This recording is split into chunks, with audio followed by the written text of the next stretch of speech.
अस्सलाम वालेकुम, मैं आपका भाई मुबीन अहमद और आपके लिए लेके मैं 3 मरला का 1.5 स्टोरी कॉर्नर कैटेगरी का खूबसूरत तरीन घर, बहुत ही ज़बरदस्त से नक्शे पे आपको ये घर मिलने वाला है। और एलडीए बायलॉज के मुताबिक इस घर का जो है वो इंटीरियर तैयार किया गया। तो ये आपको इस घर का गराज आ गया जहाँ पर मार्बल फ्लोरिंग बड़ी ज़बरदस्त। ये नया घर तैयार हो रहा है, इसमें अभी काम रहते हैं वो सारे कंप्लीट आपको करवा कर दिए जाएंगे। नक्शा बहुत ही ज़बरदस्त रखा गया है। ये इस घर का पहला वाशरूम एज अ बेडरूम आप यूज़ कर सकते हैं इसको।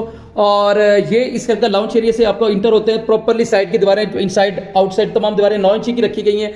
और ये साथ में आपको जो है जैसे घर में इंटर होते थे, एक साइड पे आपको जो है लेफ्ट साइड पे खूबसूरत सा किचन मिल जाता है। किचन के साथ ही आपको जो है वो गैलरी एरिया देखने को मिलेगा।